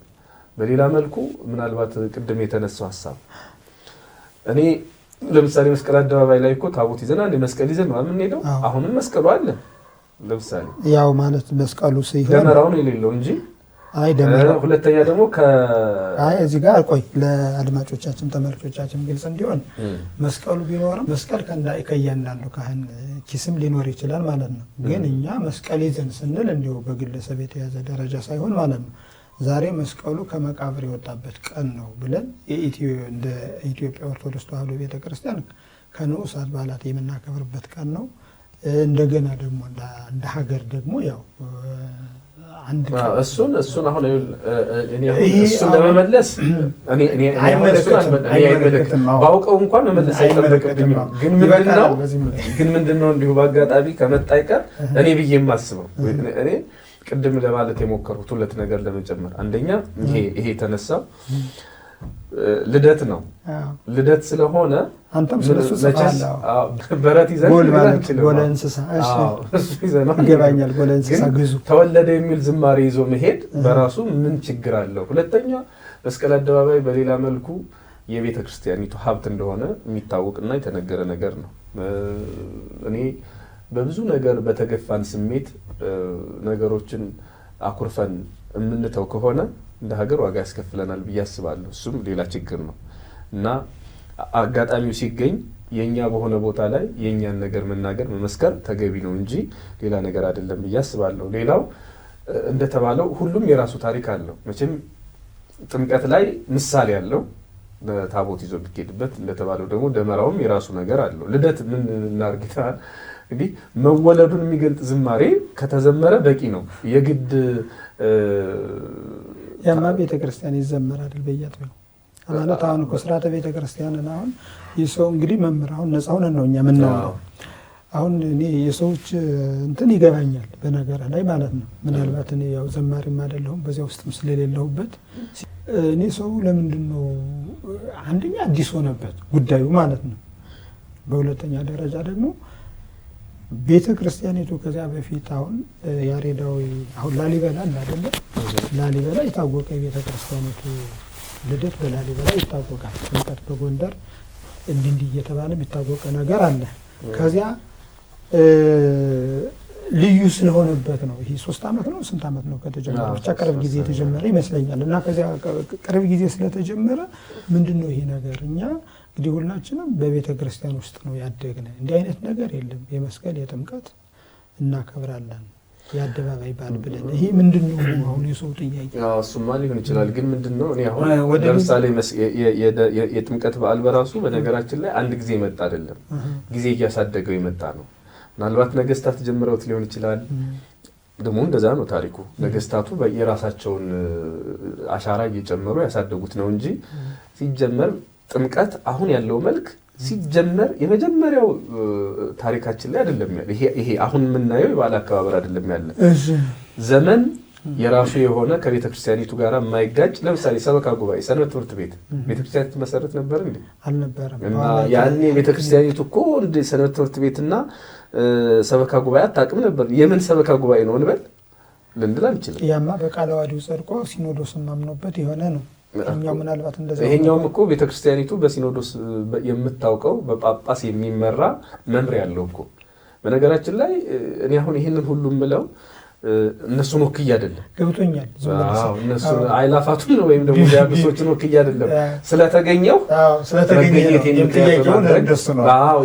የኔ ሀሳብ ምንድነው?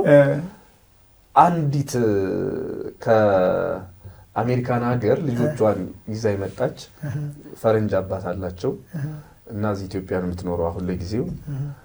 እሷ ምን ስትል ሰማት? ከሰዎች ጋር ሆነን እያወራን የኔና የጓደኞች ልጆች አሉ እዛ አንዳንድ ነገሩ ለልጆቻችን አይጠቅምም ብለን እዚህ መተው ኦንላይን ነው የሚማሩ ልጆቻችን እና በሆነ ጊዜ እዛው እየሄዱ ይፈተናሉ ምናምን እንደዚህ እና እዚህ ከኛ ጋር እየኖሩ የዘመን መለወጫ ጊዜ የእሱ ጊዜ ጥያቄ ጠየቁኝ አለች። ገና ዋዜማ እዚህ አመሸን ስንዘምር እና በዚያው ቅዳሴ ቤተክርስቲያን ገባን። አሁን የት ለምንሄደው እኛ በዚህ ቀን እየሰማ ነው ተሳታፊ እየሆንን የምናመሰግንበት ቦታ ካልወሰድሽን እንሄዳለን ጭፈራ ቤት አሏት። እና ነጮች ናቸው በአጋጣሚ በአባታቸው ይወጡ ናቸው ግብራቸው እና ምን ማለት ነው ጭፈራ ቤት እንሄዳለን አታይናል ወይ ደግሞ ሌላ መርሃ ግብር ካለ እኛም ይገባል ምናምን እንደውም በዚህ ላይ ጥሩ ሀሳቦች መጥተዋል። መፍትሄ የሚኖረው ቤተክርስቲያኒቱ እንደ ቤተክርስቲያን እንደ ተቋም የምታስብበት ከሆነ ህዝቡ የሚሳተፍበት ነገር ሆኖ አገልግሎቱ ካልቀጠለ አሁን ማህሌት ምናምን የሚለው ሐሳብ ብዙ የሚያዛልቅ አይመስለኝም ለምእመናን እዛ ማህሌት ማደሩ ማለት ነው። እስኪ የሚያዋጣም ከሆነ እናየዋለን። ግን ምንድነው እኔ አሁን እዚህ ጋር ያነሳሁት ነጥብ ይሄ በዓላትን በተለይ የኦርቶዶክስ ቤተክርስቲያንን በዓላት እየታከከ የሚዘጋጀው ጭፈራ፣ ስካር፣ መጠጥ፣ ይሄ ውጭ ማደር እሱ ውጤት እንዳለው እህታችን ማሳያ ስለሆነች ነው። ጓደኞቿ ማይቀበሉ ሰዎች ግን አሉ።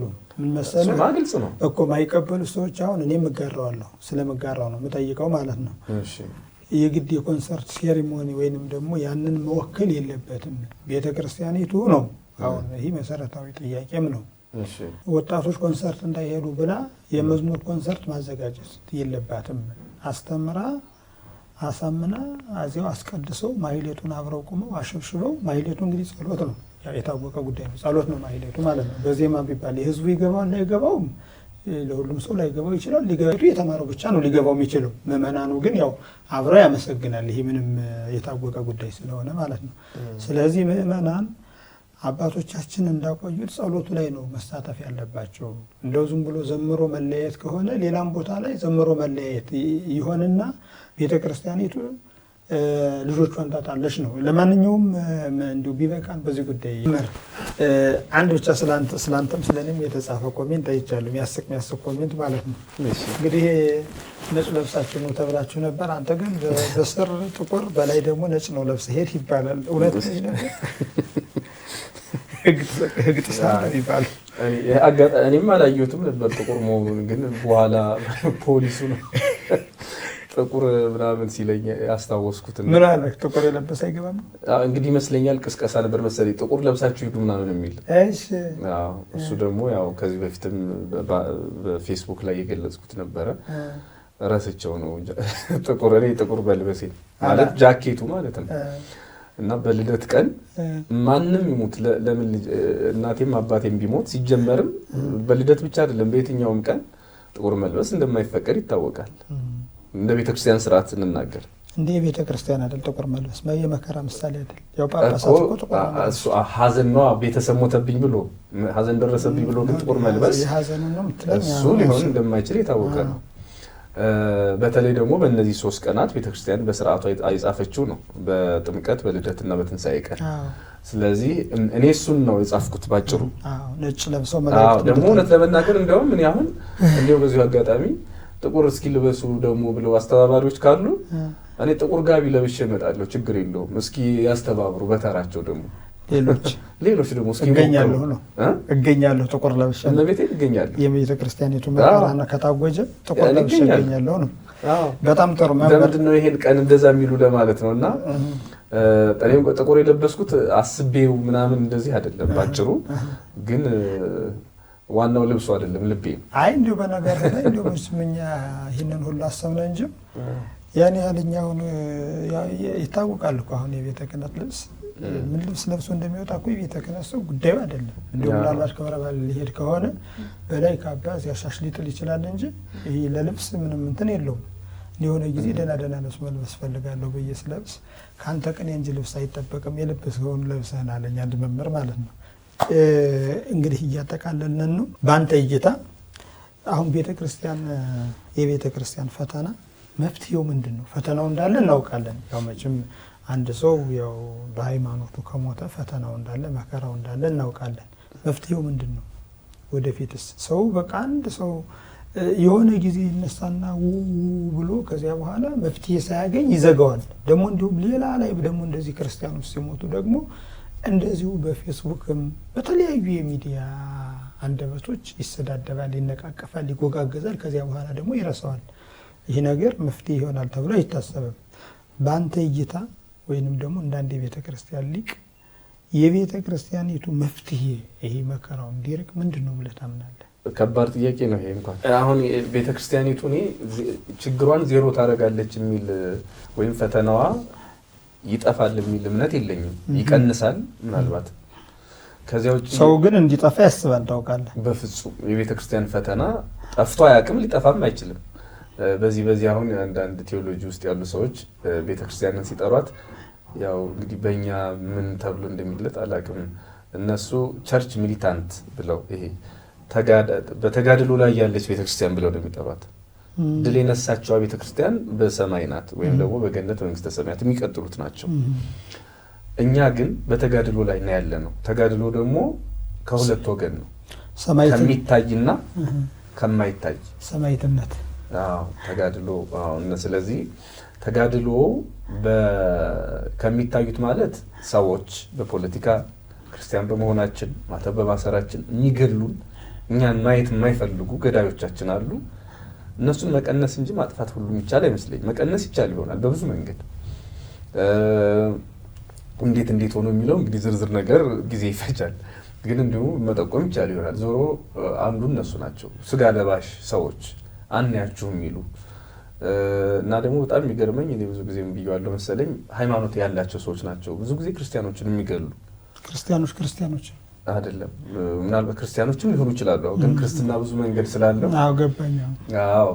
እኔ ይሄ እርስ በርሱ በጦርነት ምክንያት የሚገዳደለው ማለት አይደለም። እሱም አንዱ ሌላ ፈተና ነው። በእርግጥ በተለይ እንደ ሀገር እንደ ቤተክርስቲያን አሁን ምዕመናኖችን ልቁጠር ስትል በማያምኑ ሰዎች ወይም በሌላ ሃይማኖት ከተገደሉት ይልቅ እርስ በርስ የተጋደል ነው የበለጠ ብዙ ነው። ዛሬ ቁስሉ ላይ ገባን ይችላል፣ ነገ ግን ዋጋ የምንከፍልበት ይመስለኛል። እንደ ቁጥር ማለት ነው። ቁጥር ደግሞ አሁን በምንኖርበት ተጨባጭ ዓለም ላይ ትልቅ አስተዋጽኦ አለው። ቁጥር እንደዋዛ የምንተወው አይደለም እና እኔ እንኳን ስለዚህ ስለ ጦርነቱ አይደለም ለመናገር የፈለኩት በሃይማኖት ምክንያት የሚገሉን ሰዎች ክርስቲያን በመሆናችን ብቻ የትም ቦታ ቢሆን ማለት ነው። ለምሳሌ ብሔሩ እንደዚህ ነው ብሎ ለብሔሩ አይተወውም። ሃይማኖት እንደዚህ ከሆነ የትም ብሔር ሁን የሚገሉ አሉ። በቃ ሃይማኖቱን ብቻ ምክንያት አድርገው ማለት ነው። እንደዚህ አይነት ነገር አለ፣ እንደዚህ አይነት ገዳይ አለ። እነዚህ ስጋ ለባሽ ገዳዮቻችን ናቸው። ደግሞ በሌላ መልኩ ኤፌሶን 6:10 ላይ ነው ሰልፋችሁ ከደም ከስጋ ጋር አይደለም የሚለው ቅዱስ ጳውሎስ። አውቃት ልክሙ ስለዚህ ስጋው ደም የሚለው ከደምና ከስጋ ጋር ያልሆነ ጦርነት አለ። ወበእንተዝ ተወልተው ቃል እግዚአብሔር የሚለው ወልታ ዘውቱ ቃል እግዚአብሔር እና የእግዚአብሔርን ጋሻ ዕቃ ጦር ልበሱ የሚለው ደግሞ የአጋንንት ፈተና አለ። እነዚህም ክፉ ሰዎች ክርስቲያኖችን አን የሚሉ ሰዎች በእርግጥ አጋንንት አነሳስተዋቸው ሊሆን ይችላል። ሌላም ሰበብ ይፈጥረው ማለት ነው አጋንንቱ። ዞሮ ግን በእነዚህ ምክንያቶች ቤተክርስቲያኒቱ ስትፈተን ትኖራለች። የክርስቶስ ቤተክርስቲያን መለያ ምልክቷ መፈተን ነው። አሁን ያለውን የእርስ በርስ ጥላቻ ግን መቀነስ የሚቻልበት ብዙ ነገር ሊኖር ይችላል። ለምሳሌ ከዚህ በፊትም በጊዜው ያኔ በተለይ አርሲ አካባቢ ክርስቲያኖች ሲጨፈጨፉ በነበረው ጊዜ በመጠኑ ለመናገር እንደሞከር ነው። ቤተክርስቲያን ሀገረ ስብከት አላት አይደለም? ሀገረ ስብከት ወረዳዎች አሉ። እነዚህ በቅንጅት ከሀገሩ ሰው ጋራ በመግባባት ከሚመለከታቸው የጸጥታ አካላት ጋራ በእርግጥ ራሱ የጸጥታ አካሉ ነው ገዳይ ሆኖ የመጣው እያሉ ሲናገሩ ሰምቻለሁ የሆነ አካባቢ። ሆኖም ግን ህብረት በመፍጠር የመጀመሪያው ተጽዕኖውን መቀነስ ይቻላል። ህብረት መፍጠር ማለት ምን ማለት ነው? ቤተክርስቲያን ከላይ እስከታች መዋቅሯ አንድ ሆኖ እዚያ የሆነች አጥቢያ ውስጥ አንድ ሰው ሲሞት መንበረ ፓትርያርክ ላይ ሰው ተነካ የሚል እዛ የሆነች ወረዳ ላይ አንድ ሰው ሲሞት መንግስት የተነካ የሚል መንግስት ቢኖረን ደግሞ የበለጠ ጥሩ ይሆን ነበረ፣ የተስተካከለ ይሆናል። አሁን ይመስለኛል ቤተ ክህነቱ ቤተ መንግስቱ የሚደነግጠው በሰው ሞት አይደለም፣ በሰው ቁጥር ነው። በሰው ቁጥርና ሚዲያ የዓለም አቀፍ ሚዲያዎች አዩት እንዴ ድካማችንን ምናምን አጋለጡት እንዴ የሚለውና ብዙ ህዝብ መሆኑ ነው እንጂ የተወሰኑ ጥቂት ሰዎች ሁለት ሰው ተገደለ እንደዚህ በመሆኑ ምክንያት ይሄ ሰው ተፈናቀለ ተራበ ተጠማ ጉዳይ አይደለም። እና የማስመሰል ትንሽ የሚመስሉ ነገሮችን ትኩረት ሰጥቶ ከታች እስከ ላይ ድረስ ልክ አሁን የኛ ቤተክርስቲያን አጥቢያ ሳይቀር በየዓመቱ ለወረዳው ለሀገረ ስብከቱ ለጠቅላይ ቤተ ክህነት ይልካል። ልክ እንደዛ ሁሉ እያንዳንዱ ምዕመን ላይ ትኩረት ኖሮን ቢሰራ ካህናት የነፍስ ልጆቻቸውን በስነ ስርዓት ቢጠብቁ ማለት እንዲህ ዝም ብሎ ሄደው ጠበል ከመርጨት መስቀል ከማሳለፍ ባለፈ ሃይማኖታቸውን እንዲያውቁ እንዲማሩ ቢያደርጉ ራሳቸው ካህናቱም አጫጭር ኮርሶች እየወሰዱ ቢማሩ ቢያስተምሩ በሃይማኖት የጠነከረ ሰው ይኖራል። ሃይማኖቱ ጠነከረ ማለት ሰይፍም እሳትም መከራም እንትን አይለውም። አሁን ግን እኔ ዳር ሲፈታ መሀሉ ዳር ይሆናል የሚባለው በእኛ በቃ በቁማችን እየደረሰብን ይመስለኛል። መሀሉ ራሱ ባዶ ነው። አሁን እኛ ደስ የሚለን እንደተባለው በቃ እነዚህ በዓላት ሲመጡ የምናየው ህዝብ ነው እና እሱ በጣም አደገኛ ነገር ነው። ለማንኛውም ግን የቤተ ክርስቲያን ፈተና ያበቃል ብዬ ባላስብም ክርስቶስ እስኪመጣ ድረስ ግን በመጠኑ ቢያንስ መቀነስ የምንችልበት ብዙ ነገር ሊኖር ይችላል። ያልኩት አንዱ ቅንጅት ነው፣ መናበብ ነው፣ አንድ መሆን ነው። ምናልባት እሱ ይሄ ፖለቲካዊ የረጨብንን መርዝ ቀንሶ በአንዲት በሐዋርያት ሥራ ምዕራፍ 2 ላይ ሁሉም በአንድ ልብ አብረው ሳሉ የሚል ቃል አለ አይደለ? ቤተክርስቲያን እና ምእመናን አንድ ልብ ሲኖራቸው ጥቅም ሳይከፋፍላቸው ሲቀር የፖለቲካ ጭራ እየተከተሉ ሰዎች ለመገደል ምቹ ሁኔታ ካልፈጠሩ ቋንቋ ካለያቸው፣ ዘር ካለያቸው፣ ጥቅም ካለያቸው ገዳይ እየቀነሰ የነሱ ህብረት እየጠነከረ ይሄዳል። አንዱ ሌላው ነገር ነው። በመካከላቸው ባይድ ካላስገቡ ነው። አዎ ገሌ አንዱ አስገዳይ ሌላው ሟች ሌላው ጠቋሚ ምናምን እንደዚህ ካልሆነ አንዱ ተወካፊ መስዋዕት አንዱ መስዋዕት መሆን የለበትም። አዎ ይሄ ነው። ከዚያ ውጭ ግን ዜሮ ይሆናል ብዬ አላስብም። ምክንያቱም ክርስቶስን ያለማረ ዓለም ክርስቲያኖችን ይምራል። ዲያብሎስም እንደዛው ለክርስቶስ ያላዘነ ሰይጣን ወይም ያልራራ ሰይጣን ለክርስቲያኖች ይራራል የሚል ነገር የለኝም። ግን ከዚሁ ጋር እንደው ምናልባት የሌላው በጣም አሁን ይሄ አየሩን የያዙት ጥላቻ የሚሰብኩ ሰዎች ናቸው። በጣም ኃይለኛ ጥላቻ የሚሰብኩ ሰዎች ናቸው እና አሁን እኛ እየሰማናቸው ያደግናቸው መምህራኑ ሊቃውንቱ አንዳንዶችም እንዲህ ያለ ያሉ ናቸው። ሌሎቹ ደግሞ ሚዲያ ውስጥ ያልወጡ ምናልባት ቢወጡም በደንብ ያልተሰሙ ሊደመጡበት በሚገባቸው ልክ ያልሆኑ ሰዎች አሉና እነዚህ ወጥተው ቢናገሩ በየቋንቋው ማለት በኦሮምኛ ሊሆን ይችላል፣ በትግርኛ፣ በአፋርኛ፣ በምንም ነገር ሊሆን ይችላል። ብቻ መናገር የሚችሉ መምህራን፣ ሊቃውንት፣ ሰዎች፣ አገልጋዮች ተነስተው መናገር የሚችሉ እውነቱን። አሁን አየሩ ሰላም አይደለም። ይሄ ዝም ብሎ አፍ ያለው ያግባሽ ወይም ደግሞ ከአጤ የበለጠ ቃል አጤ ነው እየተሰማ ያለው። ቃል አቀባይ ነው ምንድነው ከሙሽራው የበለጠ ሚዜ ማለት ነው። እና እነዚህ ትልልቅ የሚታፈሩ መምህራን አባቶች ዝም አሉ። በጣም ትልቁ ችግር ይሄ ነው። ግን ዝም አሉ ሳይሆን እሱ ጋር መምህር ነው ያው የሚታየኝ ቤተክርስቲያኒት ውስጥ በትክክል የተማሩትን ሰዎች ትጠቀምባቸዋለች ወይ? እንደዛ ብለህ ታምናለህ? አሁን እኮ እነዚህ ውዳሴ ማርያም የሚደግሙ ከአንደበታቸው ጸሎት የማይለይ ሰዓሊ ለነ ቅድስት ሳይሉ የማይውሉ መምህራን የሉም እኮ እንዳላዋቂ ተቆጥረዋል። አሁን እዚህ አዲስ አበባ ብትል በየአድባራቱ በየገጠር ታላላቅ ሊቃውንት አሉ። ጸሎታቸው እንኳን ራሱ ድውይ የሚፈውስ ማለት ነው። ሁላችንም የምናውቃቸው አሉ። አንተም እኔም የምናውቃቸው አባቶች አሉ። እንግዲህ ይህንን ያው ታስታውሳለህ ብዬ አስባለሁ። እዚህ ሚዲያ ላይ መናገር አንፈልግም አይደል? እነዚያን እስኪ እባካችሁ ጸልዩልኝ ብሎ እኮ የሚናገር የለም። በጫጫታ በግርግርታ በለው ያዘው የሚል እንጂ እነዚያ ቢጸልዩ ለሀገር ሰላም ይወርዳል፣ መፍትሄ ይመጣል፣ እግዚአብሔር ይታረቀናል ብሎ ቢያስብ ትውልድም የለም።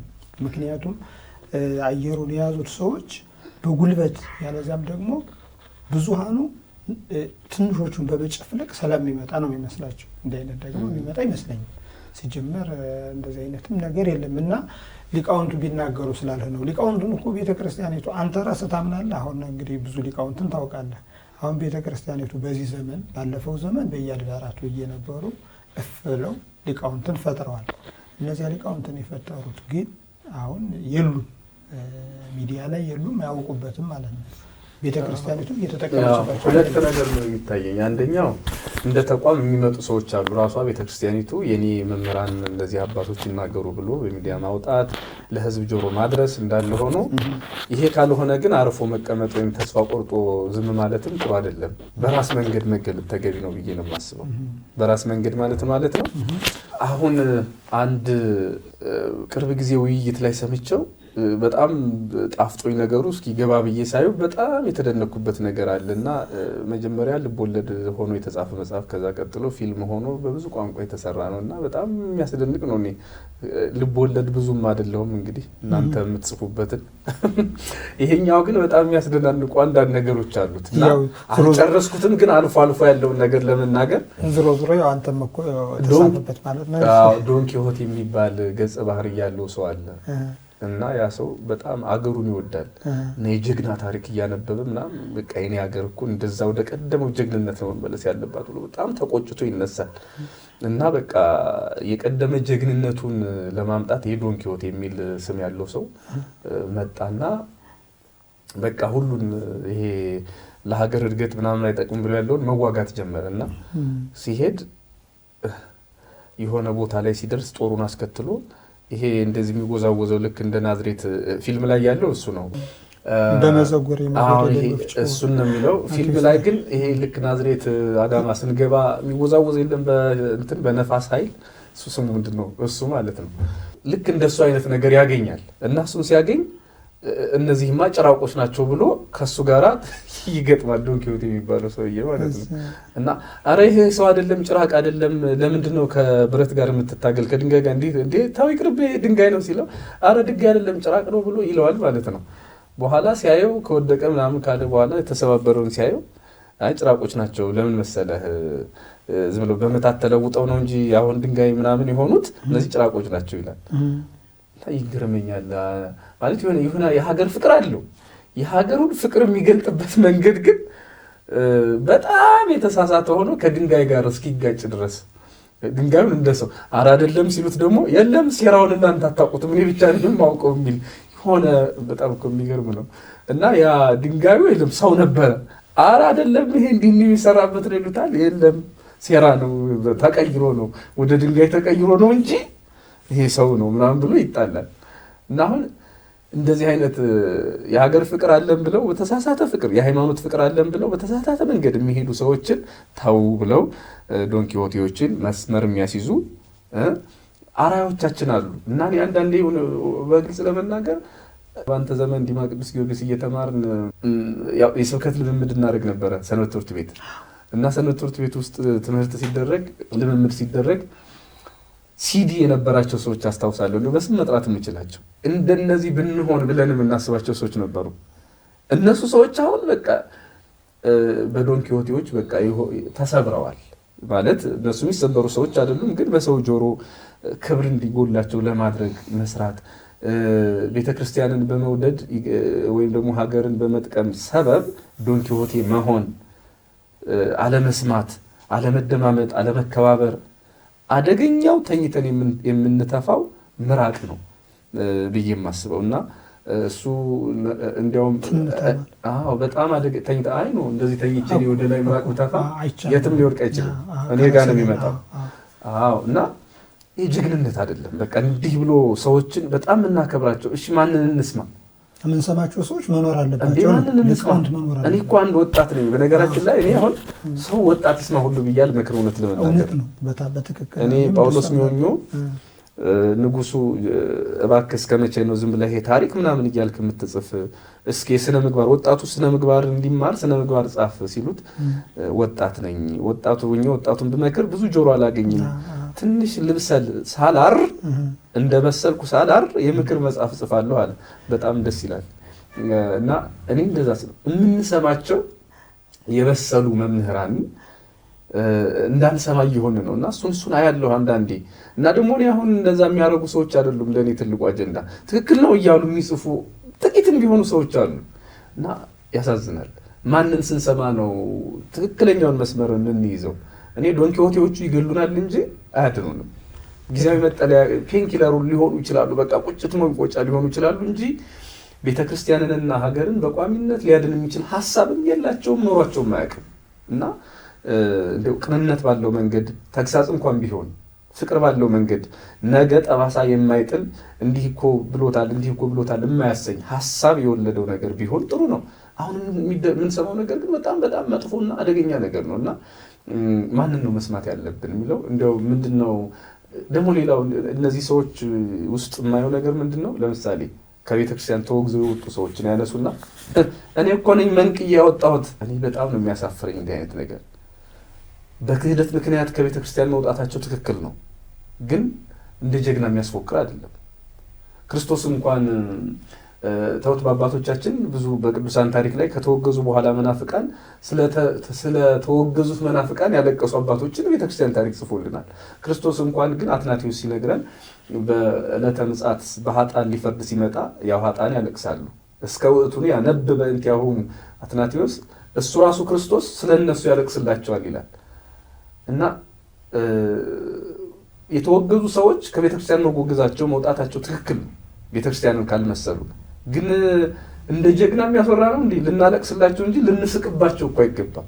የአጋንንት መጫወቻ ሆነዋል፣ የሲኦል ማደሪያ ሆነዋል፣ ወይም የሲኦል ምርኮኛ ሆነዋል። እና ክርስቶስ አምላካችን አላሳየንም። ሊቃውንት አባቶቻችን በተወገዙ ሰዎች ሲስቁ ሲሳለቁ አላዩም፣ ሲያለቅሱላቸው ነው የምናየው። አሁን ጀግንነት ሆኗል። ሰውን የሆነ ነገር አድርጎ ከቤተክርስቲያን ገለል ማድረግ፣ ከቤተክርስቲያን እንዲጠፋ ማድረግ፣ እንደው አገልግሎቱ ላይ ተስፋ እንዲቆርጥ፣ ትውልድ ላይ ተስፋ እንዲቆርጥ መስራት ይችን ቤተክርስቲያን ምሰሶ ማሳጣት ነው። እና ይሄ አደገኛው ነገር ነው። እና እኔ ቤተክርስቲያን የምትሰማቸው የምታደምጣቸው በፍቅር ላይ የተመሰረተ ውይይቶች ቢኖሩ በጣም መልካም ነው። ከዚያ ውጭ ግን ሰው ደግሞ ቤተክርስቲያንን እንደው ዝም ብሎ ይሄ ምላስ ያለው ምንድነው የሚባለው ቅድም ያልኩት ይሄ ዶን ኪሆቴ የሚባሉ አይነት ሰዎችን ባይሰማ፣ ከሰማ እንኳን ሚዛናዊ ሆኖ ቢሰማ ጥሩ ነው ብዬ አስባለሁ። በጣም ጥሩ። እንግዲህ ተመልካቾቻችን ሊቀ ሊቃውንት ስሙር ጋራ እንዲሁ ዝም ብለን ውይይት እያደረግን እንገኛለን። መምህር የመጨረሻ ጥያቄ አለኝ። ቤተክርስቲያን በቤተክርስቲያን ላይ ለሚነሱ ችግሮች ሁሉም ህዝበ ክርስቲያን የራሱን አስተያየት መስጠት እንዳለበት እናምናለን፣ መናገር ስለማይከለከል ማለት ነው። በዋናነት ግን ኃላፊነት ወስዶ መናገር ያለበት ማን ነው? ወይንስ ደግሞ ምእመኑ የማንን ድምፅ ነው መስማት ያለበት? የግለሰብ ድምፅ አለ፣ የተቋም ድምፅ አለ፣ እንዴት ነው ምንድነው ይሄ? አብዛኛው መልሴ የመጀመሪያውን ይመስላል። በቃ ሊደመጡ የሚገባቸው መምህራን አሉ፣ ሊደመጡ የሚገባቸው ወንድሞች አሉ፣ አባቶች አሉ። እንደ ተቋም ደግሞ ከተሰላ ከታየ ቤተክርስቲያንን ነው። ቤተክርስቲያን ማናት? ለምሳሌ አዋጆችን፣ ምኖችን፣ ስርዓቶችን የሆኑ ነገሮችን ለማመልከት ለምሳሌ እንደ ማህበር ቅዱስ ሲኖዶስ ስንል ቤተክርስቲያን እንደ ስርዓት የምትጠቀምበትን ነገር ተቋማዊ በሆነ መንገድ የሚነግረን እሱ ስለሆነ ማለት ነው። አዎ እንጂ ዝም ብሎ 3 4 5 6 ብሎ ደግሞ ወይ ደግሞ የቴሌግራም ግሩፕ፣ የዋትስአፕ ግሩፕ፣ የፌስቡክ፣ የዩቲዩብ ግሩፕ በመፍጠር እዚያ ላይ እንደዚህ ነው በማለት የምንጠላውን ከፍ ከፍ አድርገን የምንወደውን ዝቅ ዝቅ አድርገን የምንኖርበት ቤተክርስቲያን እንደዚህ ፈጽሞ መለመድ የለበትም። እጅግ አደገኛው ነገር ይሄ ነው። በጣም አደገኛው ካምቦዲያ ውስጥ 18ኛው ክፍለ ዘመን መሰለኝ በዚህ 1970ዎቹ አካባቢ መሰለኝ እንደዚያ ነው በፈረንጆ አቆጣጠር አንድ ኮሚኒስት ፓርቲ ነበርና እሱን የሚመራው መነጽር ያደረገ ሰው ይገደል ነበር። ለምንድን ነው? ያነባል፣ ካነበበ ለኛ ይገዛም የተባለ ማለት ነው። እና ሰውየው ምን አይነት የፓርቲው መሪ ያልተማረ ይግደለኝ የሚል ሀሳብ ነበረው። እና እኔ ወደዚህኛው ዘመን በቃ ቀስ ብለን እየሄድን ይመስለኛል። አንባቢዎች እየተገደሉ፣ አንባቢ ማለት የቤተክርስቲያንን ትምህርት የሚያውቁ ሰዎች ሊቃውንቱ እየተገደሉ፣ አዎ በቃ ነው የደርግ ሌላ መልኩ ነው ይሄ ዘመን እንዳይሆን። እና ወታደር በራሱ እንደዚህ ነው የሚያደርገው። በቃ የሀገር ፍቅር እኮ አለው ወታደር፣ ግን የተማረ ደግሞ ይጠላል። ለምን? ይንቀኛል ብሎ ስለሚያስብ። እና ካምቦዲያ እንደዚህ አይነት ታሪክ አንባቢዎች፣ ምሁራን ያነባል ተብሎ አይኑን አሞት እኮ ሊሆን ይችላል መነጽር ያደረገው ይሄም አንባቢ ነው ይሄ ለኔ አይገዛም ብሎ አንገቱን ቆልሞ መግደል አይነት ታሪክ ነበራት ሀገሪቱ። እንታ የሚናገሩት ነገር ነበረ። እኔ ዝም ብሎ አንድ ልጅ ትምህርት ቤት ይሄዳል እና ዳዊት ደግሞ ሂዶ ቤቱ ቁጭ ይላል እና ኤር ተማሪ እያለች እናቱ ስደበድበው እንዴ እንዳልሾም ነው ያላሉ። ለምን? ከተማር በደንብ አድርጌ ከተማር አይሾሙኝም እና የሚሾመው ያልተማረ ነው ብሎ ለማለት እንዴ እንዳልሾም ነው ወይ? እንግዲህ ለአድማጮቻችን ግልጽ እንዲሆን ዲማ ላይ ነው እኔ ታሪኩን የሰማሁት እና በአብዛኛው ዲማ እንግዲህ ብርሃነ አድማሱ ጀንበሬን ከነሱ ተነስተህ የተማሩት መምህራን አስተማሪዎች ናቸው። ይሄ በመምህርነት የመሩት ደግሞ ትንሽ ከዛ በታች ያሉ ናቸው መሰለኝ። ሁኔታው ያን ጊዜ ታሪኩ ወይም ተረቱ ሲናገረን እና የተማረ ወደ ስትገርፈው እንዲህ እንዳልሾም ነው ወይ የቤተ ክርስቲያኑ አስተዳዳሪ አበምኔት እንዳልሆነ ነው ወይ ብሎ እናቱን በህፃንነቱ እንትን ይላት ነበር የሚል ነገር ሰምቻለሁ። ለማንኛውም ዞሮ ያው ሲኖዶስ ማለት ማህበረ ሊቃውንት ማለት ስለሆነ በሌላ ማነጋገር ከዚያ ሊቃውንቱም አሉ አበውም አሉ። ከነሱ ተነስተን መዋቅሩ እንዳይፈርስ ነው ዋናው ትልቁ ማለት ነው። ሊቃውንት ጉባኤ እንደውም ደግሞ የረሳሁት ነው። አሁን ብዙ ጊዜ ሊቃውንት ጉባኤ ስራው ይሄ ነበረ። እኛ እኮ ቤተክርስቲያንን ወክለን ማለት ቤተክርስቲያን አስተምራናለች፣ የቤተክርስቲያን ልጆች ነን ብለን ስንማር ስናስተምር ስህተት ከተገኘ ቤተክርስቲያን ደግሞ እንደ ተቋም የሊቃውንት ጉባኤ አላት። እሱም ይህንን ማየት ነበረበት፣ መልመድ ነበረበት እንጂ አሁን ማንም ሰው እየተነሳ እገሌን አራሚ ገሌን ሲሆን ዝብርቅርቅ ያለ እጅግር የሌለው ነገር ነው የሚሆነው። እና ደግሞ በተለይ ሚዲያዎች መጥቶ ስለሆነ ሁሉም ስልክ ያለው ሁሉ አፍ አለው፣ አፍ ያለው ሁሉ ደግሞ ቃል አለው። ያ ደግሞ ይሰብ በጣም እና ያ ከሚሆን ቤተክርስቲያን እንደው ይሄ በዋትስአፕ፣ በቴሌግራም፣ በፌስቡክ፣ በቲክቶክ በምን ሰራዊት ሳትመራ ቤተክርስቲያን ተቋማዊ በሆነ መንገድ ይህንን ዘመን የሚዋጅ ቅርጽ ካልያዘች ነገ እውነት ለመናገር አባቶችን የሚሳለም ትውልድ ሁሉ ያለው የምንወዳቸው ጽዋን አባቶቻችን እየተሰደቡ፣ የምንወዳቸው መምህራን እየተሰደቡ፣ የምንወዳቸው ወንድሞቻችን ሌላ ነገር ስያሜ እየተሰጣቸው መቀጠል በጣም በጣም በጣም ነገ ዋጋ ሊያስከፍለን። ማንን ነው የምንሰማው? እርስ በርሳችን እንፈርሳለን ነው። እኔ አንዳንድ ጊዜ ማን ነው እንደው ምንድነው እየሆነ ያለው ሁሉ በጣም እስክገረም ድረስ ማለት ነው። ዝም ብሎ ለመለያየት ያህል ገሌን ከገሌ ለማስበለጥ ይሄ አጉራ ከፍሎ በቃ የፖለቲካው መልክ እዚህኛ ቤተክርስቲያን ዘው ብሎ ገብቶ በሃይማኖቱ ምንም እንከን የማናገኝለትን ሰው የሆነች ሰበብ ፈልጎ እንዲጠላ ማድረግ እና አባቶች ይሄ ብፁዓን አባቶችን ጨምሮ ነው።